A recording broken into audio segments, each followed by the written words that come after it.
след.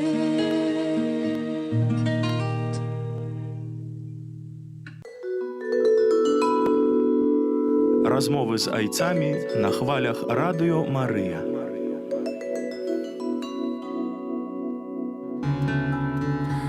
Хвала Христу! Гэтым хрысціянскім прывітаннем шчыра вітаю кожнага з вас, дарагія радыёслухачы, таксама відэагледачы ютуб-канала радыё Марыя на чарговай перадачы з цыклу размовы з айцамі. Той перадачы, на якой мы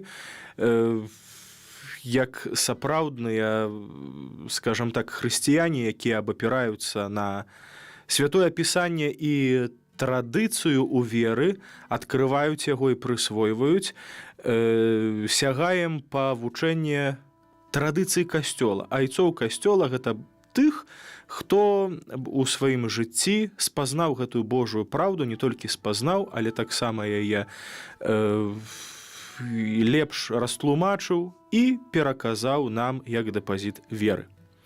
У годзе святога Юзафа звернемся да яго ў малітве.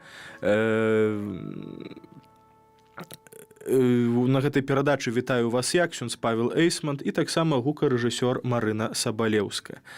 Памолімся да святога Юзафа, папросім у яго, каб ён выпрасіў нам святло розуму і падданасць нашай волі Божай. У імя Айца і Сына і Духа Святога. Амен.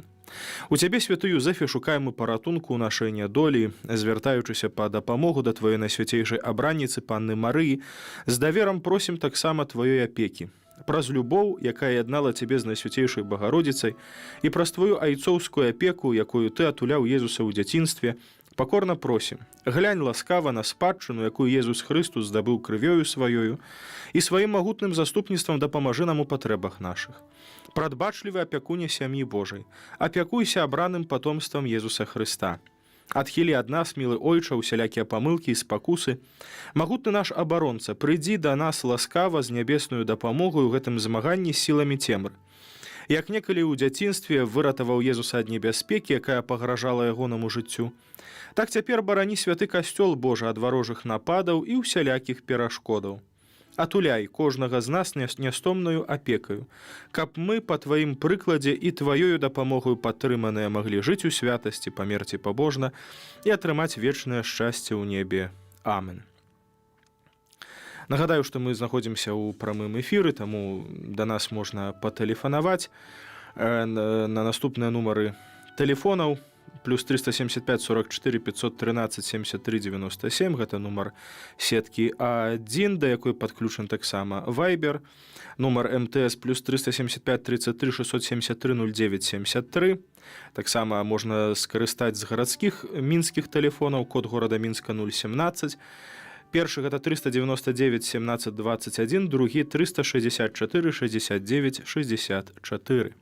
А сёння мы працягнем знаёмства з вялікім і слаўным прапаведнікам Янам Залатавустам, ці таксама яго называлі Ян Хрызастом, па-грэчаску Хрызостомус, які мае залатыя вусны. Мінулым разам мы разглядалі акалічнасныя прамовы і казалі пра такую прамову супраць Эўтропія.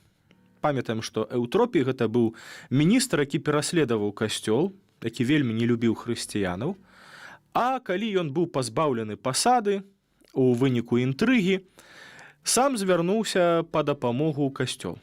І вядома, што наш аўтар, праўда, Ян Залатавуст, не адмовіў яго прыняць, удзяліў яму патрэбнага прытулку. Дык вось, акалічнасныя прамовы Яна Залатавуста таксама ўключаюць у сабе дзве прамовы, якія былі абвешчаны ў 403 годзе перад яго адпраўкай на выгнанне. Памятаем, што Ян Залатавуст памёр па дарозе на выгнанне, кажучы за ўсё дзякую Пану Богу. У першай з гэтых прамоваў аўтар прадстаўляе непераможную моц касцёла і кажа так. Няма нічога магутнейшага за касцёл, чалавеча. Сконч вайну з ім, каб ты не скончыў сваёй магутнасці. Не прынось вайну на неба. Калі ты ваюеш з чалавекам, то ты або перамагаеш, або ты пераможаны. Але калі ты ваюеш з касцёлам, твая перамога немагчымая, бо Бог ёсць мацнейшы за ўсіх. Ці мы спаборнічаем з панам, ці мы мацнейшыя за яго? Бог умацаваў, хто ж спрабуе пахіснуць? Ты не ведаеш яго моцы. Ён глядзіць на зямлю і чыніць, што яна дрыжыць. Ён загадвае, і тое, што дрыжала, стаіць на месцы. Калі ён цвёрда паставіў горад, такі моцна хістаўся, тады яшчэ больш ён можа паставіць касцёл. Касцёл мацнейшы за неба. Неба і зямля прамінуць, але словы мае не прамінуць. Якія словы? Ты, Пётр, скала, і на гэтай скале я пабудую свой касцёл, і брамы пякельныя не перамогуць яго. Калі ты не верыш словам, вер фактам. Колькі тыранаў хацела перамагчы касцёл, колькі катлоў, колькі вогняных печаў і клоў дзікіх жывёл, завостраных мячоў. І яны не перамаглі. Дзе тыя, хто з ім ваяваў? Маўчанню і забыццю яны былі аддадзены. А дзе ж касцёл? Яснее панад сонцам.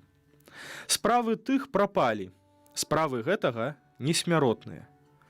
Калі ў той час, калі было мала хрысціян, яны не былі пераможаныя, то як ты можаш перамагчы, калі ўся зямля поўная гэтай рэлігіі? Неба і зямля прамінуць, але словы мае не прамінуць. І правільна. Усё ж такі касцёл больш прыемны Богу, чым неба. Целы нябёсаў ён не ўзяў на сябе, але цела касцёла ўзяў. Неба існуе праз касцёл, а не праз неба касцёл. Гэта былі яго прамовы. Наступная катэгорыя ягоных твораў, які ён пакінуў пасля сябе, вялікая таксама спадчына, трактаты. І тут некалькі такіх падкатэгорыяў у залежнасці ад тэматыкі. Першая катэгорыя аб святарстве і вядомы ягоны твор «Дыялог аб святарстве». У гэтым творы наш аўтар піша аб адказнасці і велічы святарства, аб абавязках прапаведніка, душпастырскай дзейнасці і святасці святара. Я вось так сабе думаю, што на ягоным гэтым трактаце, праўда, можна рабіць рэкалекцыі для святароў. Аднак, калі размова ідзе аб святарстве, якое пераўзыходзіць каралеўскую годнасць настолькі, наколькі важнейшая душа, чым цела, распачынае наш аўтар. І далей, у душпастырскай працы ён раіць пераконваць і пазбягаць прымусу, заклікае да цярплівасці і лагоднасці. Цытую аўтара. Сярод хрысціян забаронена прымусова папраўляць тых, хто памыляецца. У свецкіх суддзяў ёсць вялікая сіла супраць злачынцаў, якія парушаюць закон. Суддзі могуць нават перашкодзіць ім супраць іх волі. Аднак тут не сілай, а перакананнем трэба весці іншага на лепшы шлях. Паколькі законы не даюць нам такой сілы, каб спыніць тых, хто памыляецца, і нават калі б яны давалі яе, мы не змаглі б гэтым скарыстацца, бо Бог узнагароджвае не тых, каго сілай стрымліваюць ад грахоў, але тых, хто добраахвотна іх пазбягае. Таму патрэбны вялікі высілак, каб хворыя добраахвотна падпарадкаваліся парадам святароў і былі ім таксама ўдзячныя за лячэнне. І калі звязаны чалавек упарта супраціўляецца, бо ў яго ёсць для гэтага свабодная воля, ён павялічвае зло і наносіць сабе другую рану, так што лячэнне прыносіць яшчэ большую хваробу. Бо ніхто не можа вылечыць іншага сілай супраць яго волі. На слабых, кволых, на тых, якія цягнуцца да свецкіх задавальненняў, якія ганарацца сям'ёй і становішчам, можна ўздзейнічаць лагоднасцю і спакоем. І калі не цалкам, то хаця б часткова вырваць іх з памылак іхніх. Калі ж хто ўжывае занадта жорсткія сродкі, то пазбавіць іх магчымасці нават невялікага паляпшэння. Бо душа, сілком вымушаная выправіцца, зняахвоціцца і потым ані не саступіць нават перад лагодным словам, ані не скарыцца перад пагрозамі, ані не паддасца дабру, але стане значна горшай за той горад, якога папракаў прарок. У цябе быў твар распусніцы, ты не хацела пасаромецца. Да найбольш шкодных заганаў ён залічае гнеў, які прыносіць вялікую шкоду касцёла. І далей аддамо слова Яну Залатавусту. Цытую: «Нават калі б святар мала пасціўся і не хадзіў басанож, ён не прынёс бы праз гэта шмат шкоды касцёлу. А гвалтоўны чалавек прынясе шмат няшчасця сабе і іншым. Хто не выконвае гэтых жорсткіх учынкаў, таго Бог не пакарае. У той жа час тым, хто злуецца без прычыны, Бог пагражаў пякельным агнём. Так вось, як той, хто пажадае пустой славы, атрымаўшы ўладу над іншым, яшчэ больш падлівае алею ў агонь. Так і той, хто не ўмее апанаваць свой гнеў, ці то ў адносінах да сябе, ці да іншых, калі атрымае ўладу над людзьмі, як дзікі звер, раздражнёны іншымі, сам не будзе жыць спакойна і прынясе неізлічоныя няшчасці давераным яму душам. Нішто так не парушае яснасці розуму і чысціні сэрца, як неапанаваны і гвалтоўны гнеў. Гнеў нават мудрых загубляе. Вока душы, нібыта у нейкай начной барацьбе, зацямнёнае гневам, не можа адрозніць сяброў ад ворагаў, сумленных людзей ад злых, але ацэньвае ўсіх аднолькава, і нават калі б яму давялося цярпець пакуты, ён усё лёгка перанясе, каб толькі задаволіць гнеў. Якая ж яна, пажадлівасць, пякучы агонь духу? Яна больш, чым пачуццёвае захапленне, зняволівае душу і парушае яе спакой. Лёгка прыводзіць да дурной ганарыстасці, сварак, нянавісці. Часта крыўдзіць іншых і падштурхоўвае да недарэчных слоў і ўчынкаў. Па прычыне пажадлівасці чалавек губляе магчымасць супраціву яе гвалтоўнай атацы. Цярплівасць і лагоднасць, паводле Яна, гэта адны з найвялікшых каштоўнасцяў, асабліва, што датычыцца святароў. Цытую аўтара: «Але патрэбныя і іншыя якасці, асабліва цярплівасць. Яна крыніца ўсялякага дабра для людзей, яна ўводзіць душу нібы ў нейкую ціхую прыстань. Удовы ўвогуле, ці то па прычыне беднасці, ці то па прычыне ўзросту і натуры, любяць шмат гаварыць, турбаваць і скардзіцца, замест таго, каб выражаць удзячнасць, кідаць папрокі замест таго, каб дзякаваць. Таму іх кіраўніку даводзіцца ўсё гэта спакойна цярпець, і, нягледзячы на скаргі і абвінавачванні, ён не павінен губляць раўнавагу. Бо такога роду людзі па прычыне сваёй гаротнасці заслугоўваюць хутчэй спачування. Папракаць іх за няшчасці і ігнараваць іхнія пакуты – гэта было б сапраўднай жорсткасцю. Таму мудрэц, які ведаў, што такое прагнасць і саманадзейнасць чалавечай натуры, ведаў, што беднасць можа зламаць нават найбольш шляхетную душу і пазбавіць яе сораму, каб ніхто не злаваўся на патрабуючых і, будучы нецярплівым з-за іхніх частых просьбаў, замест таго, каб дапамагчы ім, не стаў ім неспрыяльным, але быў лагодным і даступным, так папярэджвае. Схілі вуха да беднага свайго і лагодна адкажы яму далікатнымі словамі. Тут ён пакідае без увагі бедных, бо што ж можна сказаць тым, хто церпіць, і захвочвае таго, хто можа дапамагчы беднаму, каб перад тым, як даць міласціну, ён усцешыў яго далікатным позіркам і добрымі словамі. Там бачым, наколькі важным з'яўляецца, праўда, проста добрае слова, усмешка, ветлівы зварот да чалавека. Нават перад тым, як даць міласціну, варта усміхнуцца. І тады чалавек настроіцца сапраўды інакш.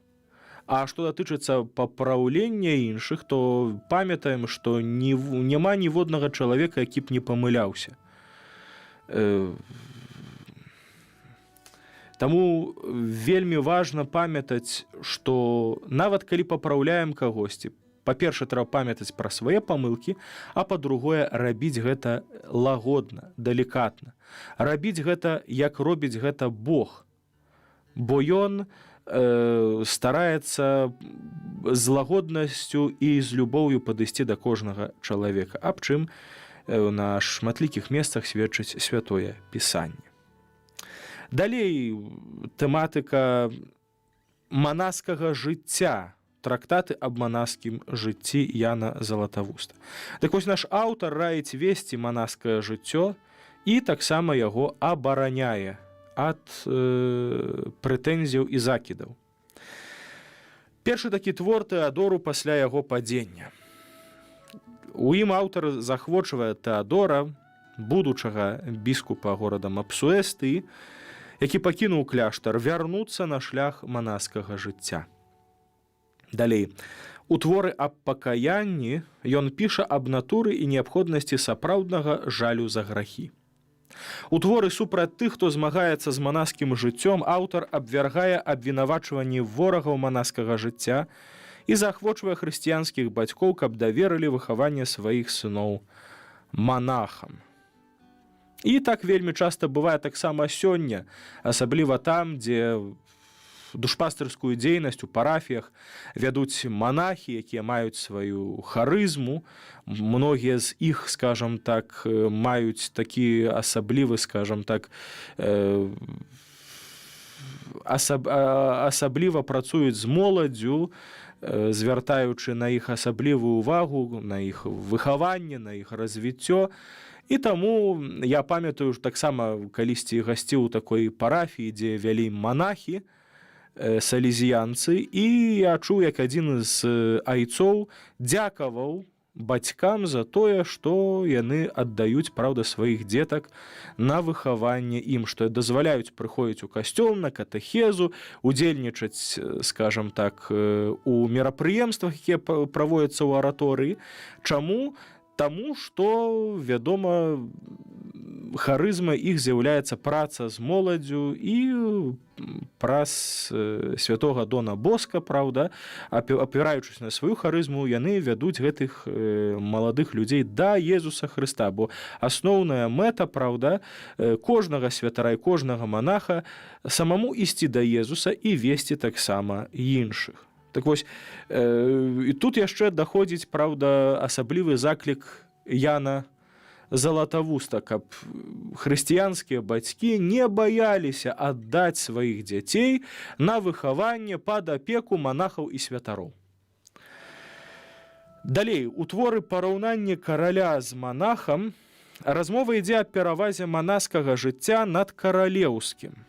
Тут выкарыстоўваецца тэматыка стоікаў, якая была шырока распаўсюджанай у рытарычных школах. Бачым, што вельмі часта айцы-пісьменнікі касцёла, яны былі адукаванымі людзьмі і ведалі добра і філасофію тагачасную, і творы класічных аўтараў, і вельмі часта таксама на іх абапіраліся.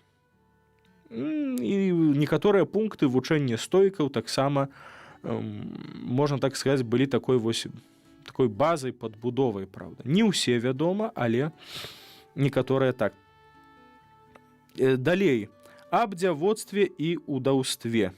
Наступная тэма ягоных трактатаў і такія творы. Напрыклад, аб дзявоцтве. У гэтым творы Ян піша аб перавазе дзявоцтва над сужанствам у святле урыўка першае пасланне да Карынцянаў 7:38.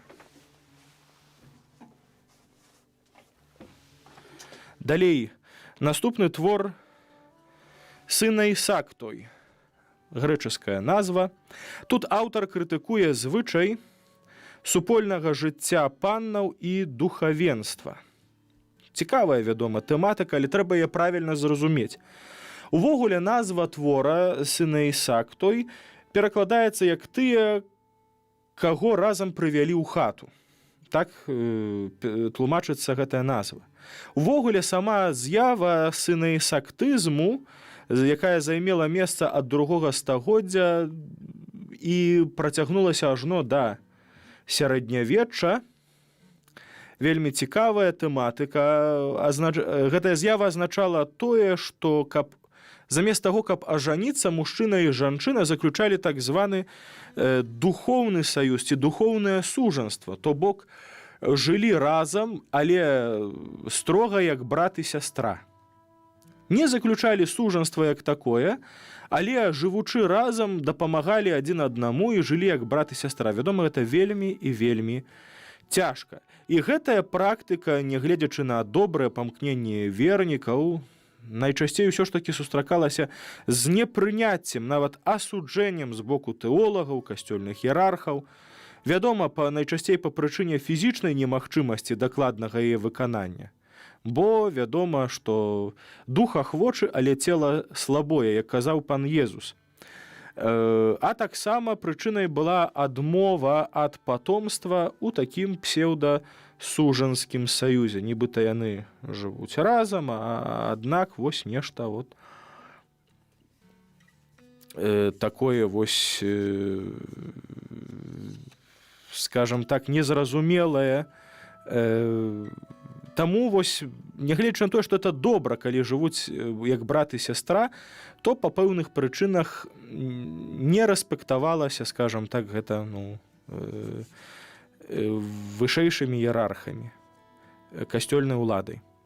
Твор маладой удаве утрымлівае суцяшэнне для маладой удавы пасля страты мужа. Аб адмове ад паўторнага шлюбу яшчэ адзін твор. Гэты твор заклікае ўдоваў не выходзіць замуж другі раз. І наступная тэма ягоных трактатаў аб выхаванні дзяцей.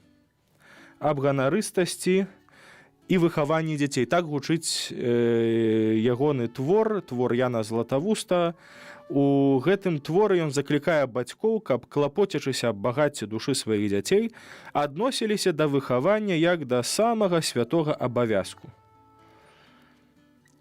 І гэта невялікі твор вельмі таксама важны для гісторыі выхавання. Сапраўды, выхаванне, яно незамянімае, яго нельга нічым заступіць. Бо калі бацькі ігнаруюць гэты святы абавязак, то чалавек потым вырастае без правілаў, такім вось анархістам, які не прызнае ніякія каштоўнасці. Вядома, што хрысціянскія бацькі пакліканы і павінны нават выхоўваць дзяцей менавіта ў хрысціянскіх каштоўнасцях, нягледзячы на тое, што сённяшні свет прапануе нешта іншае. Далей, аб цярпенні. Наступная тэматыка, якую знімае ў сваіх трактатах наш аўтар. Адзін з такіх твораў ягоных «Стагірую, якога мучыць д'ябал». Тут аўтар суцяшае свайго сябра, манаха Стагірыя, тлумачачы, што цярпенне і прыгнёт – гэта знак Божай любові. І нават падае прыклады цярпення ад Адама да святога Паўла. То бок цярпенне, яно заўсёды мае свой сэнс. І яго чалавек можа выкарыстаць як супраць Бога, наракаючы, праклінаючы, напрыклад, сваё цярпенне і тое, што прыйшло на яго. Або таксама як задавальненне за грахі свае, за грахі іншых людзей, і як такое вось пакорлівае прыніжэнне, таксама якое заключае ў сабе просьбу да Бога аб дапамозе. Вядома, што на такую просьбу пан Бог заўсёды адкажа. Размова аб тым, што таму, хто сам сабе не шкодзіць, ніхто не можа нашкодзіць. Такая цікавая назва аднаго з твораў Яна. І яшчэ назва твора «Тым, якія горшацца па прычыне супраціву». Цяжка, вядома, было перанесці цярпенне. Мы, як хрысціяне, нам лягчэй, нашмат лягчэй. Бо мы ведаем проста, дзеля чаго можам цярпець. Больш за тое, мы маем прыклад таго, хто за нас першы цярпеў – Езуса Хрыста. якога цярпення не пайшло на марнасць, але было такой вось ахвярай, якая прынесла нам збаўленне. Наступная тэматыка, может, уже апошні пункт у трактатах Яна Залатавуста, гэта супраць язычнікаў і габрэяў. Вядома, што існавалі ворагі хрысціянства, прынамсі ідэйныя, якіх трэба было, праўда, зваёўваць, то бок папраўляць іхнія памылкі, каб хрысціяне не ішлі за імі, каб не адварочваліся ад веры.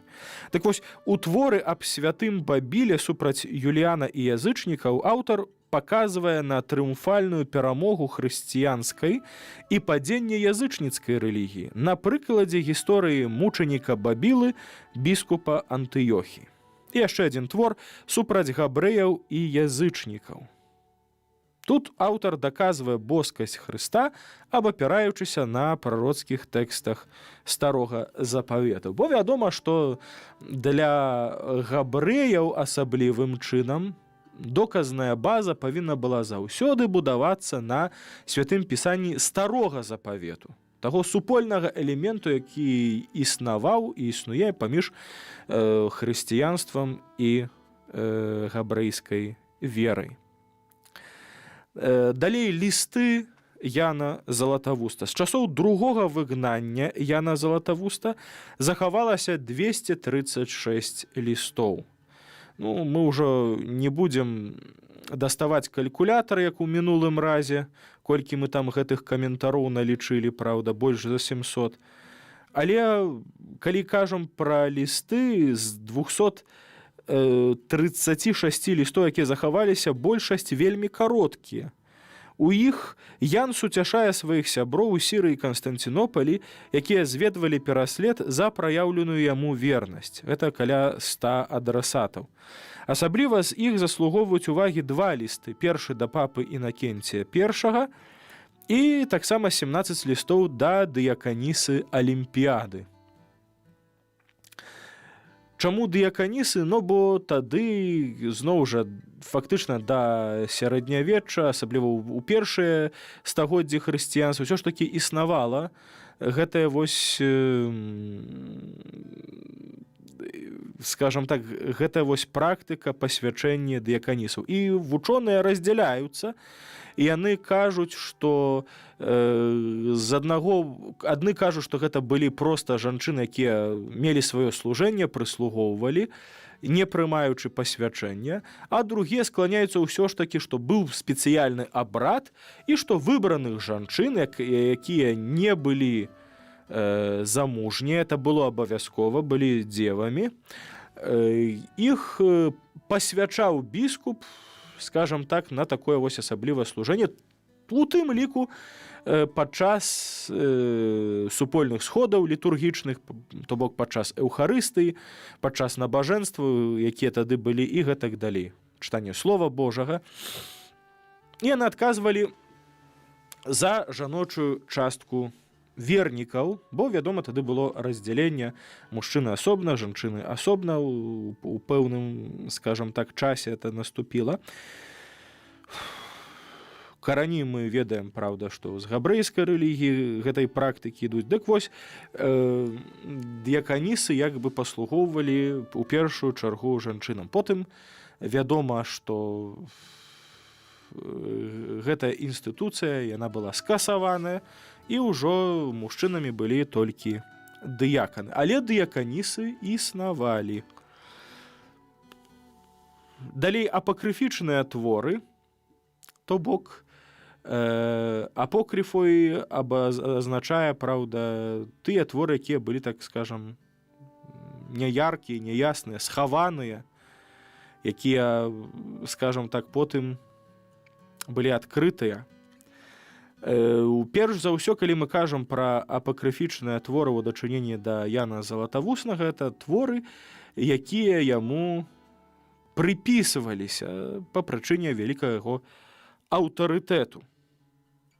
І скажу так, што найбольш хіба што твораў з усіх грэчаскіх айцоў касцёла прыпісвалі менавіта Яну Залатавусту па прычыне такой вялікай славы і папулярнасці. Дык вось 300 з гэтых твораў выдадзена друкам, а 600 змяшчаецца ў рукапісах. То бок 900 твораў, якія мы ведаем, якія былі прыпісаны Яну Залатавуснаму. Аўтары многія з іх былі распазнаныя, вызначаныя пазней. Імі былі Несторый, Северян Габальскі, Флавіян Антыёхійскі, Амфілох Іканейскі, Эўзебій Александрыйскі, Ян Дамаскін і многія іншыя. Некаторыя апокрыфы гэта перапрацоўкі твораў Яна. Узялі, перапрацавалі і вось пераложаны твор, але ўжо, скажам так, зноў жа яму прыпісаны, а аўтар, які перапрацоўваў, крыху іншы. З гэтых твораў заслугоўваюць увагі наступныя творы. Першы твор «Opus imperfectum in Matteum», калі тлумачыць на беларускую мову, незавершаны каментарый да Евангелія паводле Мацвея. Гэты каментарый складзены з 54 гамілій, вельмі папулярны ў сярэднявеччы, сапраўдным аўтарам якога быў невядомы нам па імені Арыянін, які жыў у 5 стагоддзі. А гэты твор прыпісваўся Яну Залатавусту.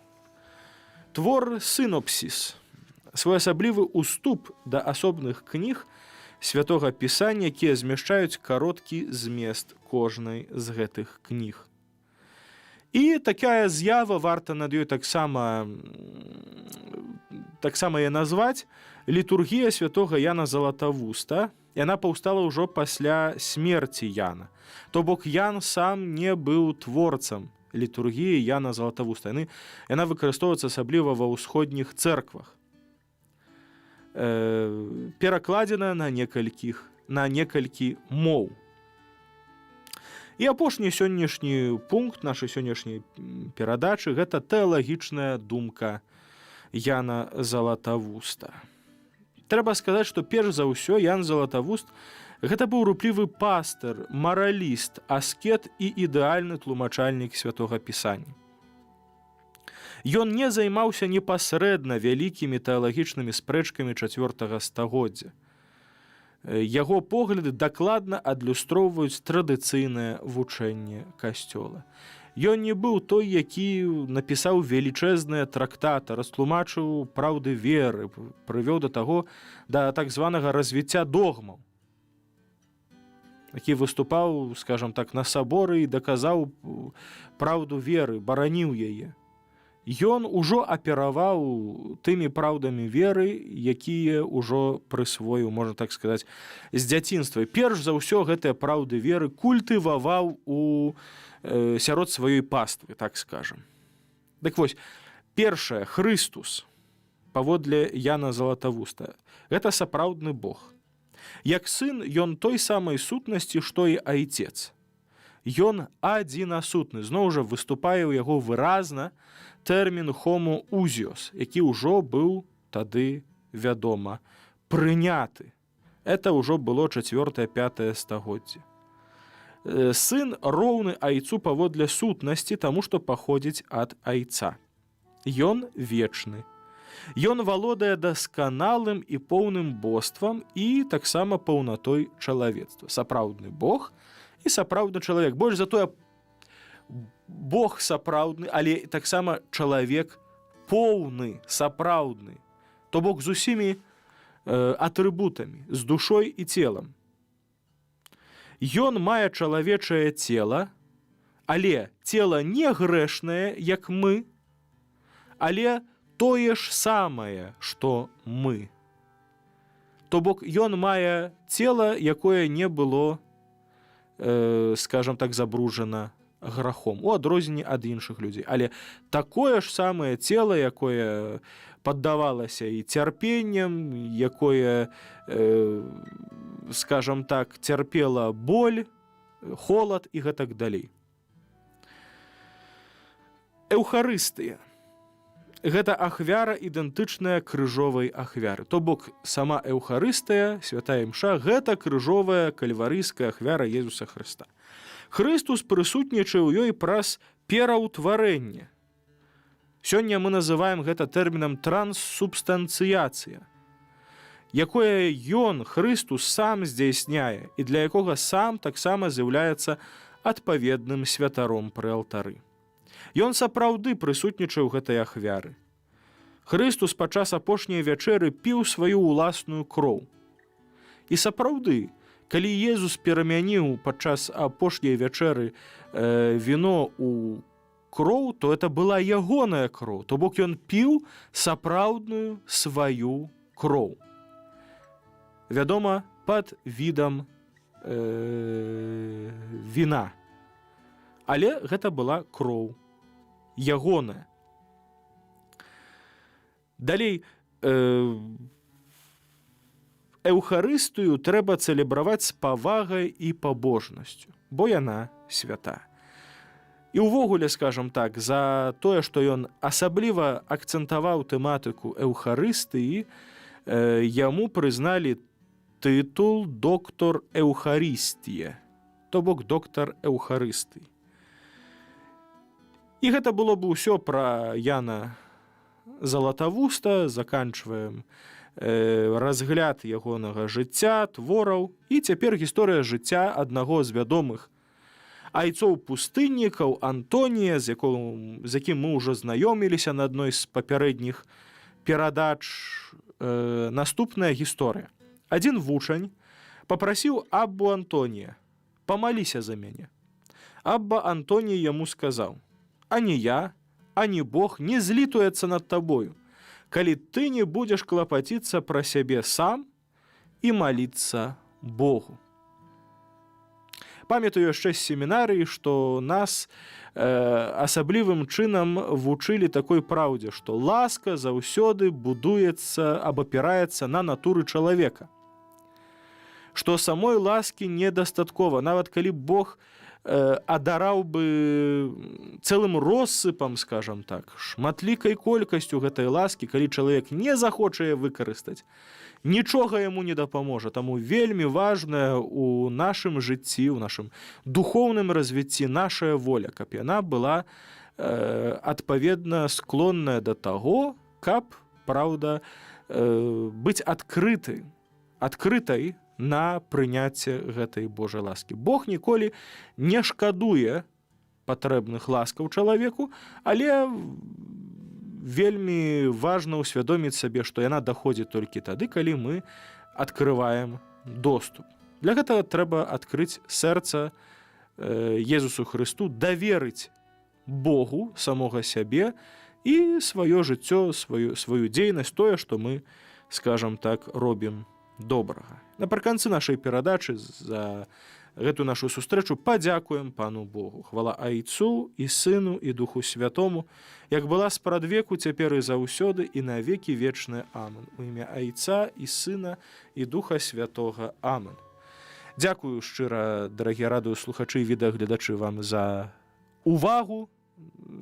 Да новых сустрэч на нашай перадачы «Размовы з айцамі». Хутка сустрэнемся. Хвала Христу.